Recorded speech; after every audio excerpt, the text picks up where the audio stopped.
superate le 6.000 vittime in Veneto e mentre si fanno i conti con il preoccupante indice di contagio, già individuata la variante inglese del Covid e nel nostro territorio positivi 3 soggetti, 2 dei quali trevigiani. Intanto lo studio dell'Istituto Zooprofilattico delle Venezie scopre anche 2 mutazioni che potrebbero essere solo venete. Le variazioni dimostrano come il virus visto in estate è diverso da quello della seconda ondata. Domani il Vaccination Day, le dosi arriveranno stasera a Padova dallo Spallanzani di Roma e da lì domattina smistate nelle ULSS venete, 105 dosi a Treviso. Mattinata da incubo al punto tamponi dell'ex dogana di Treviso a flusso record, con code fino alla Noalese, vigili costretti a rimandare a casa le auto. Le piccole e medie imprese del Veneto hanno visto crollare il fatturato di 45 miliardi nel 2020 a causa della crisi del Covid. Intanto la CGIL lancia un appello, far slittare oltre il 31 marzo il blocco dei licenziamenti. Ieri la lunga diretta di Antena 3 seguita da moltissimi telespettatori che hanno ricambiato con affetto il lavoro compiuto dalla nostra emittente per informare e stare vicino a chi il Natale lo ha trascorso magari da solo. Ore contate per il sole di oggi, dal pomeriggio di domani torna il maltempo e in serata fiocchi di neve anche in pianura, situazione in peggioramento anche lunedì, state di attenzione anche per il forte vento. Telespettatori di Antena 3, buonasera e ben ritrovati. Il telegiornale dunque di Treviso, siamo alla vigilia del Vaccination Day in Veneto e proprio a 24 ore, ormai anche meno di 24 ore dalla giornata importante di domani, 3 importanti scoperte annunciate oggi nel punto stampa dal governatore Zaia attraverso lo studio dell'Istituto Zooprofilattico delle Venezie. 3 importanti scoperte, prima di tutto l'individuazione della cosiddetta variante inglese nel nostro territorio.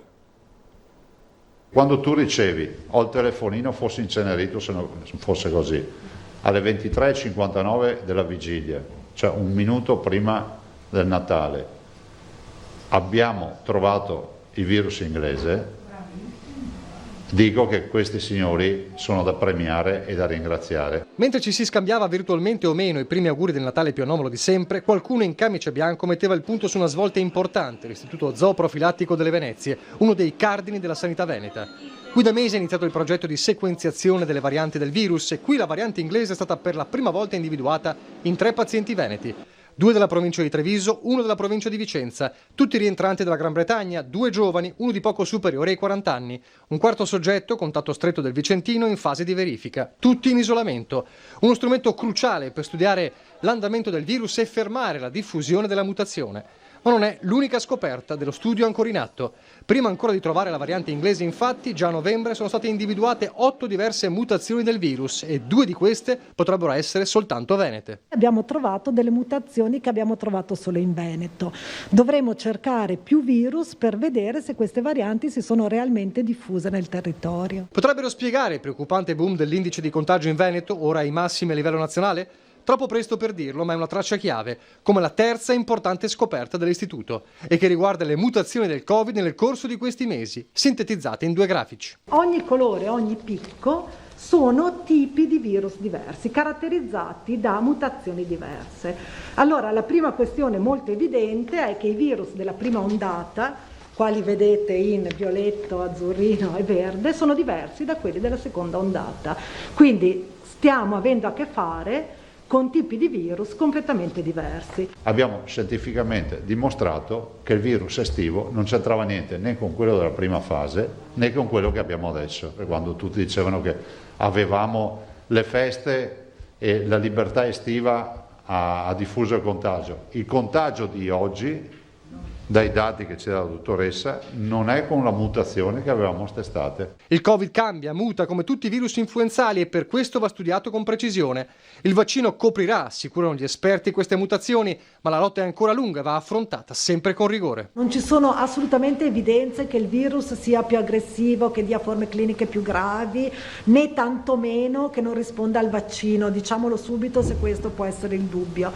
Non è così, l'unica caratteristica è che il contagio, l'infezione corre più velocemente, quindi tutte le misure di contenimento che sono quelle individuali devono essere sempre più importanti. Dopodiché il vaccino farà il suo lavoro, ridurrà la pressione infettante, noi dovremo continuare a monitorare l'andamento di queste varianti per vedere cosa succede sul territorio. E allora il vaccino che arriverà in tarda serata in Veneto dallo Spallanzani di Roma, le prime 875 dosi che domani mattina da Padova verranno poi distribuite e quindi somministrate in ciascuna provincia a personale sanitario. Massiccia l'adesione della categoria registrata dalla Regione. Alla Cafoncello 105 i sanitari che verranno vaccinati domani, il primo sarà un primario donna.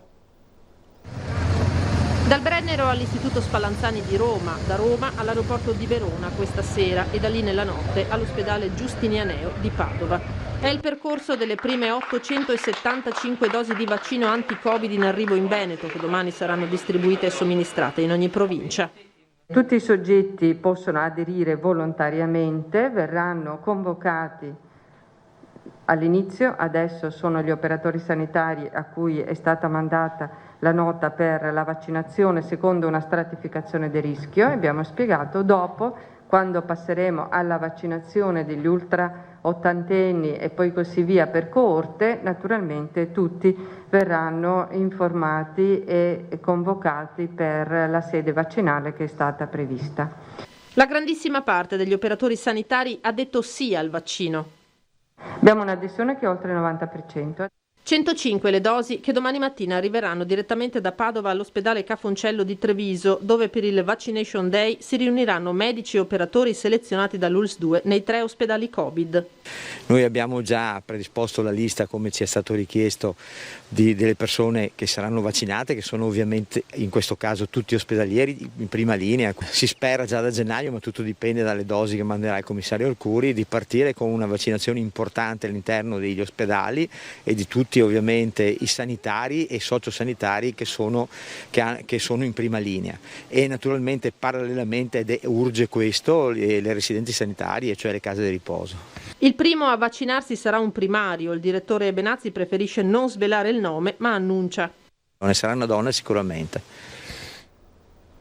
Intanto il virus galoppa e allora vediamo il bollettino serale dell'azienda Zero con il contagio delle ultime ore: 1808 in Veneto nelle ultime ore, 513 sempre nelle ultime ore a Treviso, contando appunto anche il dato di questa mattina sono 3.610 nuovi positivi in Veneto, 758 a Treviso, e purtroppo, come vedete, si è superato il muro dei 6.000 decessi dall'inizio della pandemia, con 6.012 decessi. Purtroppo si è superato anche questo numero, 40 decessi in Veneto nelle ultime 24 ore. Importante quindi l'attività di tracciamento, l'attività dei tamponi. Ecco, se ieri all'ex Dogana si erano presentati in pochi, oggi il punto tamponi di San Giuseppe, attivo dalle 7 alle 13, è andato in tilt. La coda di auto si snodava anche lungo la Nualese, con il rischio di intasare le strade, come vediamo in queste immagini, tanto che verso le 10:30 la polizia locale ha dovuto bloccare gli arrivi, invitando gli automobilisti che si presentavano via via a ritornare lunedì. Problemi anche alla Covid Point di Conegliano. Domani si rischia di replicare, l'ULSS 2 si sta attivando allora per poter evitare di dover respingere di nuovo gli utenti. Allora, per capire un po' cosa è successo oggi e per capire come evitare che accada anche nei prossimi giorni, siamo in collegamento proprio con il direttore generale dell'ULSS 2 Marca Trevigiana, Francesco Benazzi. Buonasera direttore. Buonasera a lei, buonasera ai suoi ascoltatori. Allora, ci può raccontare cosa è accaduto questa mattina? Ma guardi, noi come facciamo con le festività, anche per dare respiro ai nostri lavoratori, perché vede, spesso ci identifichiamo con il lavoro dimenticando anche di essere uomini, donne, mamme, ecco, genitori, eccetera. Quindi noi dobbiamo anche salvaguardare ovviamente lo stress psicofisico dei nostri collaboratori, per cui avevamo deciso che le domeniche, quindi i giorni festivi, si lavorava dalle 7 alle 13, tenendo anche conto, ai Covid Point ovviamente, tenendo anche conto che le esperienze delle domeniche passate, delle festività passate, non ci davano segnali di questo tipo. Purtroppo è successo, io devo anche ringraziare, scusarmi con le persone ovviamente che dovranno ritornare domani, e anche ringraziando i vigili urbani che hanno fatto un grande, di Treviso e anche di Conegliano, un grande lavoro. Posso dire questo, ci siamo parlati oggi perché noi lavoriamo praticamente sempre, quindi ci siamo parlati oggi, mi sono parlato oggi con i miei collaboratori, mi sono sentito, mi sono visto, facciamo così, manteniamo sempre dalle 7 alle 13, però aggiungiamo e quindi faremo a meno di far fare le ferie dovute ai nostri bravi lavoratori, aggiungiamo delle linee di lavoro per cui arriveremo a fare 10 team di tamponatori, chiamiamo questo termine, più 7 amministrativi. Lo faremo in tutte le sedi, da Treviso, Conegliano, dal Tivole, in modo tale che pur mantenendo l'orario dalle 9 alle 13 non manderemo a casa nessuno e andremo a smaltire la coda anche se arriva alle ore 17. Ecco, quindi questa cosa faremo anche il primo dell'anno, quindi visto il risultato negativo di oggi ci attrezzeremo in modo tale da evitare code e resteranno là i nostri operatori, che ringrazio perché sono giorni, anche loro sono genitori, mamme, papà, che ringrazio, saranno là fino all'esaurimento della coda. Quindi un potenziamento insomma degli uomini in campo nonostante le difficoltà ovviamente. Nonostante le difficoltà legate, lei tenga presente che questa ormai epidemia sta pressandoci molto e io speravo difatti che almeno a Natale, Santo Stefano, il primo dell'anno, si potesse avere una tregua e quindi far girare un po' e far stare a casa gli operatori con le loro famiglie. Questo purtroppo non è possibile vista l'ingente mole di persone che si presentano, per cui abbiamo richiamato i nostri operatori, questi molto gentilmente si sono ovviamente offerti di poter potenziare le linee e quindi di rimanere fino all'esaurimento della coda, quindi anche fino alle ore 17, pur finendo l'orario alle ore 13. Benissimo, grazie, allora, grazie di questa importante notizia. Grazie insomma, grazie davvero al direttore Benazzi. Dunque quindi una soluzione viene trovata per questo eventuale problema se si dovesse ripresentare. Grazie davvero e buon lavoro. Questa è l'emergenza sanitaria e poi come sempre l'altra faccia è l'emergenza economica. Oggi il dato importante della CGA di Mestre, che riguarda sia le piccole e medie imprese a livello nazionale con un crollo di fatturato di 420 miliardi, sia quelle venete con 45 miliardi. È il dato inquietante, la stima elaborata dall'ufficio studi della CGA di Mestre. Al netto delle misure a sostegno della liquidità e gli effetti dello slittamento delle scadenze fiscali, afferma il coordinatore dell'ufficio studi Zabeo, il governo quest'anno ha stanziato 29 miliardi di euro di aiuti diretti alle imprese colpite dalla pandemia. Ciò vuol dire che a fronte di un crollo del fatturato dell'intero sistema economico del paese, quindi a livello nazionale di 420 miliardi, il tasso di copertura ha sfiorato il 7%, un impatto, dice la CGA di Mestre, insignificante, sebbene l'importo complessivo delle misure abbia la dimensione di una finanziaria. Questo fa capire quanto è importante il problema economico. Dunque questo è il dato del crollo del fatturato delle piccole e medie imprese, quindi in Veneto 45 miliardi nel 2020 e poi c'è ovviamente il problema del lavoro strettamente legato a questa crisi. Come sappiamo la data limite del blocco dei licenziamenti è stata spostata al 31 di marzo, ma secondo la CGL del Veneto andrà necessariamente spostata ulteriormente. Lo chiede appunto la CGL del Veneto di fronte a una futura crisi occupazionale definita drammatica, uno tsunami. Questa mattina in collegamento in diretta avevamo con noi il segretario generale della CGL del Veneto, Cristian Ferrari, che ha lanciato anche un appello alla Regione. Sentiamo allora le sue parole. Ad oggi questi provvedimenti, penso al divieto di licenziamento, scadranno il 31 marzo. Evidentemente noi come organizzazioni sindacali faremo di tutto per spostare l'asticella anche più avanti, perché dobbiamo tutelare il lavoro finché dura tutta questa emergenza sanitaria, che temo non si esaurirà nei primi 3 mesi dell'anno. Ma comunque prima o poi nel 2021 il tappo verrà meno e noi rischiamo di avere, passatemi il termine, un rinculo occupazionale senza precedenti.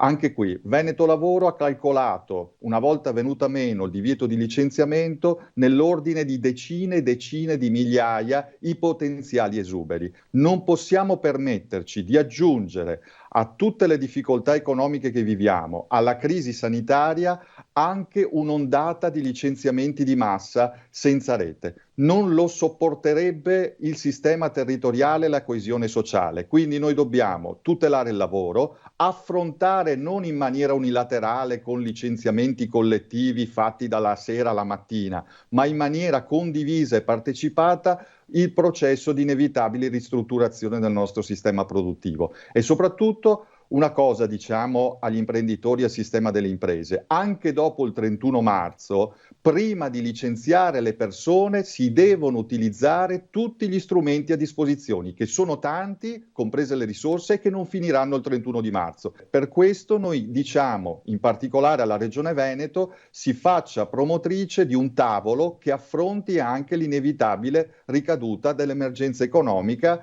prima e per tempo, perché se no ci ritroviamo ad affrontare uno tsunami a mani nude. Queste le importanti parole della CGIL. Nel frattempo, come sappiamo, il settore più colpito resta il turismo, ma per cercare di rilanciare a Treviso il turismo continua la collaborazione tra Casugana e Ryanair. C'è stato un incontro in questi giorni per studiare il piano di promozione turistica. Altro tassello per solidificare il rapporto tra Ryanair e la città di Treviso. Un incontro online tra il sindaco Conte e i responsabili marketing della compagnia aerea per mettere a punto un programma di promozione turistica del territorio a poche settimane dall'ufficializzazione della nuova base della compagnia aerea all'aeroporto Canova di Treviso. Abbiamo rafforzato questo rapporto tra Ryanair e il comune di Treviso, che vede nel comune di Treviso una base Ryanair che quindi sarà pronta ad ospitare il personale di Ryanair. E se la base al Canova proietterà Treviso in una dimensione internazionale grazie ai 18 nuovi voli e a destinazioni particolarmente accattivanti, dal 2021 ci si aspetta il rilancio. E abbiamo gettato le basi per quello che sarà un rilancio turistico importante della nostra città, del nostro territorio, con un coinvolgimento di tutti i territori, i comuni della provincia, quindi dalle zone a sud fino ad arrivare alle colline del Prosecco, quindi tutta la zona del patrimonio UNESCO. A proposito di turismo, è a rischio la riapertura degli impianti di sci il 7 gennaio. Il Comitato Tecnico Scientifico ha presentato una serie di osservazioni al protocollo messo a punto a fine novembre dalle regioni, chiedendo che venga rivisto e reso più aderente al sistema della divisione in fasce previsto dall'attuale normativa. In ogni caso, il Comitato Tecnico Scientifico ricorda che è ancora necessaria la massima cautela e che per ogni decisione che verrà presa sarà fondamentale l'analisi degli indici epidemiologici. Una nuova riunione è prevista per la settimana prossima, dunque è ancora in bilico la riapertura degli impianti di sci il 7 di gennaio. Adesso la cronaca, prima la lite, poi gli schiaffi, sono dovuti intervenire carabinieri e polizia ieri sera al campo nomadi lungo la Castellana Treviso per il diverbio tra alcuni giovani parenti tra di loro. La discussione poi degenerata è venuta tra 4 residenti, tutti tra i 25 e i 30 anni, finendo poi per coinvolgere una decina di persone. Dagli insulti si è passati velocemente alle mani e solo l'intervento delle forze dell'ordine ha evitato che si andasse oltre. Nessuno dei soggetti coinvolti ha dovuto ricorrere alla cura del pronto soccorso e al momento non risulta formalizzata alcuna denuncia. Denuncia invece che è scattata per 2 giovani kosovari, un 18enne e un 19enne, con precedenti di polizia per furto aggravato. Grazie alle immagini di videosorveglianza della zona, i militari hanno infatti individuato nei 2 giovani responsabili del furto di un estintore su una barca a motore nel porticciolo Ennio Nardi di Casier, avvenuto a metà settembre. Nell'imbarcazione di proprietà di un 55enne trevigiano, i 2 che abitano a Casier e a Preganziola avevano anche parzialmente svuotato il contenuto dell'estintore. Adesso qualche istante di pubblicità e poi parleremo della giornata davvero particolare di ieri che ci ha visti legati, noi e voi, davvero in un Natale diverso dagli altri.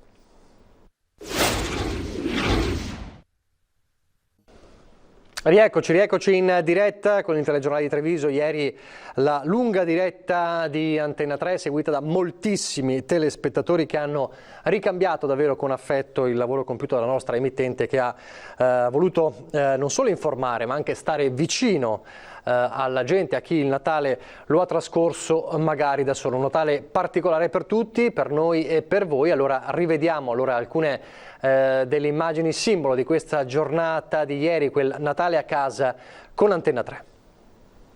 La bellezza e la speranza trovano spazio anche nei momenti più difficili come quello che stiamo vivendo.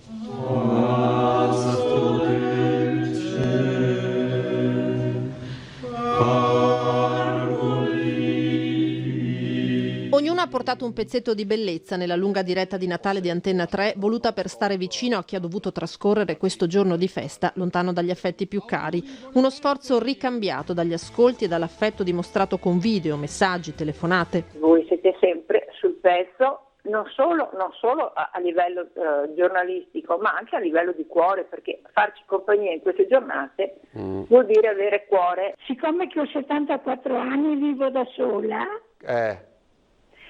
volevo sono tanto commossa.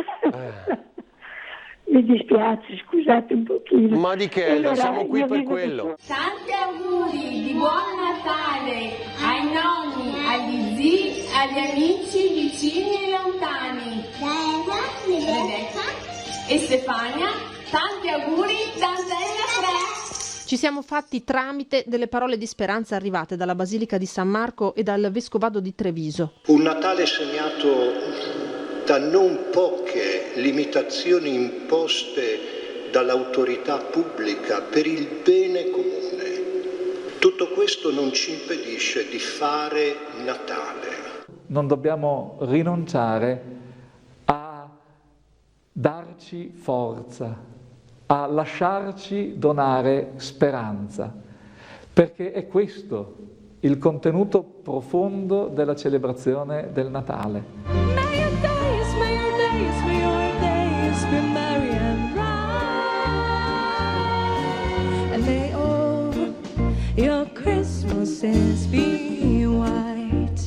Il mio augurio principalmente va a tutte le persone che sono ammalate, non solo il Covid, ma anche coloro che non godono di salute in questo momento, e agli strepitosi eroi della sanità del Veneto. Abbiamo dato voce a chi era al lavoro per garantire la sicurezza in questo giorno speciale. Per noi è la normalità lavorare durante le feste. Come dicevo, questo reparto non si ferma mai, ma così come i servizi sul territorio sono sempre ininterrotti. Voci e testimonianze raccolte per strada, in piazza, nelle case. Un Natale non facile che abbiamo voluto trascorrere tutti insieme, cercando di guardare al domani. Molte sere quando rientro a casa e riguardo magari le foto nei social network della città deserta, mi piange il cuore nel pensare di quello che sarebbe potuto essere questo Natale, ma subito dopo mi riprendo perché penso a quello che sarà il prossimo Natale, che sarà un Natale meraviglioso.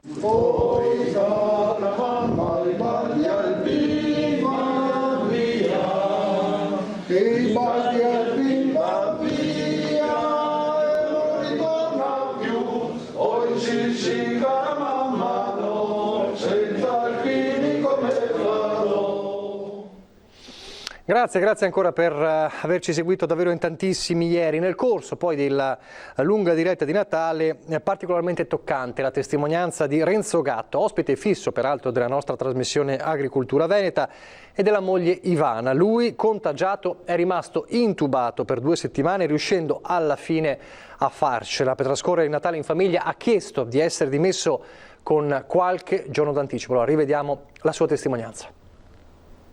La storia è di un uomo che viene colpito dal coronavirus, che finisce intubato, sedato, che diciamo così ha visto la morte in faccia, ma che ha detto: io non ci posso andare dall'altra parte perché Natale lo voglio trascorrere con mia moglie. Andiamo a incontrare Renzo Gatto. Non so cosa sia successo in modo particolare, come l'abbia preso. So che ho avuto questo Covid, so che sono stato trasportato in ospedale e per oltre 16 giorni in rianimazione e intubato.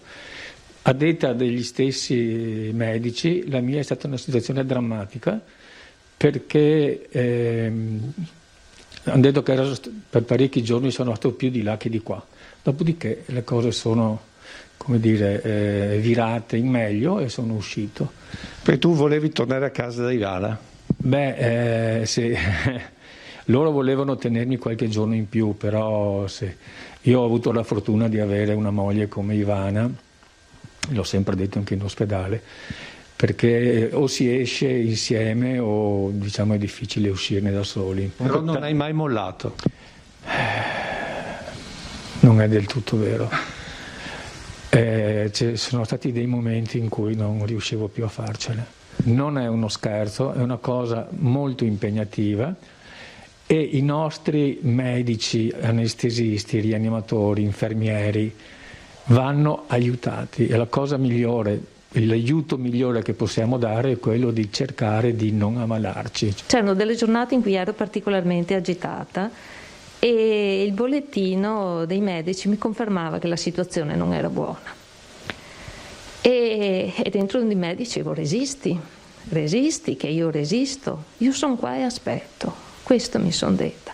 A un certo punto c'è stato un giorno, è stato dopo l'8 dicembre, lui è stato estubato il 10. Mi sono svegliata una mattina, avevo dormito tranquilla la notte, proprio bella serena, e ho detto: ce la fa. Davvero importanti queste parole, questa testimonianza. Adesso parliamo del tempo, perché ieri è stato un Natale anche a livello di clima particolarmente pesante, con il maltempo che ha imperversato. Oggi la tregua del sole, ma è un sole che ha le ore contate. Il tempo soleggiato e asciutto resterà ancora per la mattinata di domani, poi cambierà nella seconda parte della giornata con precipitazioni diffuse soprattutto sulle zone centro-settentrionali, inizialmente nevose anche fino a quote pianeggianti. Il centro funzionale decentrato della Protezione Civile ha emesso un bollettino meteo valido fino al 24 di martedì 29 dicembre. Dunque possibili domani debolissime nevicate su zone occidentali nella serata. Lunedì però è previsto un peggioramento climatico fin dalle prime ore, specie sulle zone centro-settentrionali, con probabile neve fino a gran parte della pianura, specie centro-nord. La Protezione Civile prescrive uno stato di attenzione fino a martedì 29 dicembre anche per venti forti, mentre appunto stato di attenzione anche per le nevicate, in particolare nella zona della pianura. Quindi ci sarà un brusco cambio della temperatura nelle prossime ore. Adesso parliamo di un'iniziativa data in scena nei giorni scorsi a Monastier, la consegna delle borse di studio assegnate dalla Fondazione Bellotti Stefani a 3 studenti, oltre al contributo a una associazione padovana che si occupa di SLA. 3 borse di studio da altrettanti studenti di scuola media dell'Istituto Comprensivo di Roncade e Monastier. Ad assegnarle la Fondazione Bellotti Stefani, che opera da 10 anni investendo sul futuro dei più giovani e cercando di alleviare attraverso gli angeli della notte le sofferenze dei malati, offrendo assistenza in ospedale a chi non ha nessuno. Il Covid ha stravolto i piani quest'anno, il tradizionale concerto previsto al Comunale è stato annullato. Purtroppo noi abbiamo cercato di arrivare al concerto che era fissato per la fine di ottobre, ma una settimana prima hanno chiuso tutto. La solidarietà non si deve fermare, quindi questo aiuto ai ragazzi per il proseguo della scuola e questo aiuto che la Fondazione annualmente fa delle associazioni onlus del territorio, penso che si possa fare anche in tempo di pandemia.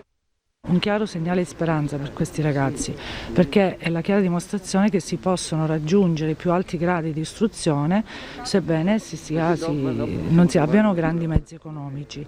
E questo credo che sia un atto di grande speranza per questi ragazzi. Un contributo è stato assegnato anche all'associazione ASLA Onlus di Veggiano nel Padovano. Noi ci occupiamo appunto di malati di sclerosi laterale amiotrofica in Veneto e in Friuli Venezia Giulia. Diamo parecchi servizi. Il signor Stefani ci ha chiesto di fare qualcosa di concreto sull'ammalato. Abbiamo fatto un progettino per acquistare dei deambulatori per spostarsi in casa, per fare una piccola passeggiata. La solidarietà è quella che ci salverà anche da questa pandemia. Naturalmente si fa con spirito di vicinanza per il momento, ma quando tutto sarà finito scopriremo davvero che i veri valori sono questi. Siamo in chiusura come sempre, torniamo alla nostra rubrica Il tuo presepe. Allora vi faccio rivedere come sempre il numero per girarci via WhatsApp i vostri video: 351 175 5340. Vi ricordo che quest'anno ovviamente per l'emergenza Covid non possiamo venire nelle vostre case, ma vi chiediamo di mandarci i video e noi li mandiamo ogni sera in onda, video di almeno 20 secondi e soprattutto ricordatevi in orizzontale. La qualità video ovviamente è migliore in orizzontale. Allora questa sera le creazioni di Vittoria e Viola di San Cipriano di Roncade, Giuliana Gatto di Falzè di Trevignano, la famiglia di Claudio Benetton di Lancenigo di Villorba, Annalisa Paolini di Treviso e poi anche Cinzia Scarpa di Cavallino Treporti con un singolare presepe con l'acqua alta. E con queste immagini ci salutiamo, grazie per averci seguito, arrivederci.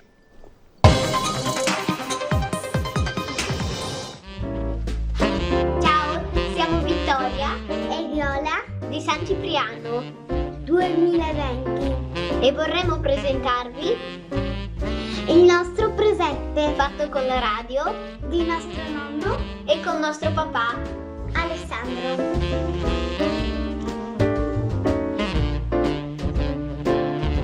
E dopo c'è il nostro albero di Natale e l'erba l'ha presa nostro papà e il muschio l'ha preso nostro papà e l'albero è finto.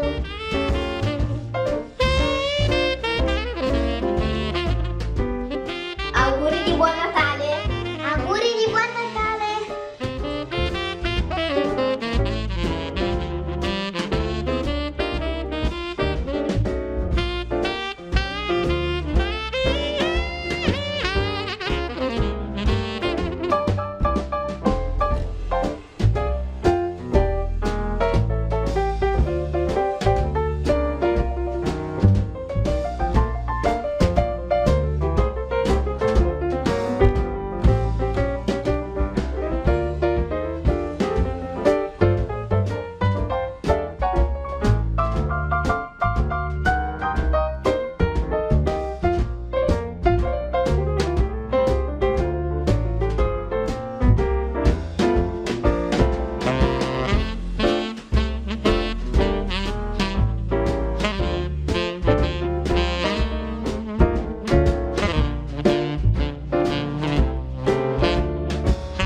Il cuore vive finché ha qualcosa da amare, così come il fuoco avrà qualcosa da bruciare.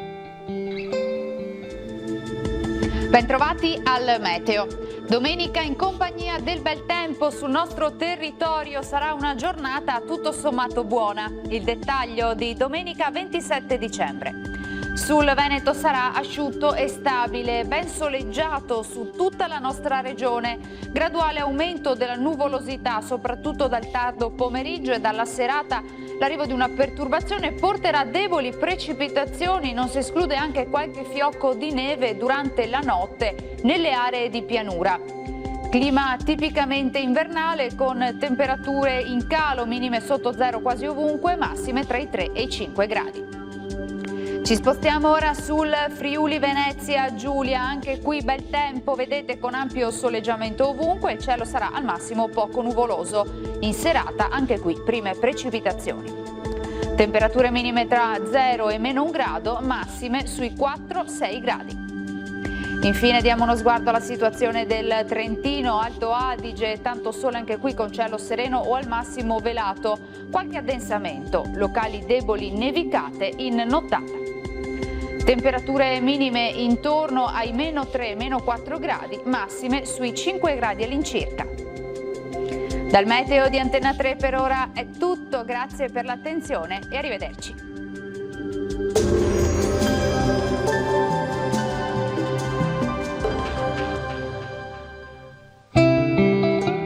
Il talento è scintilla, il genio fiamma.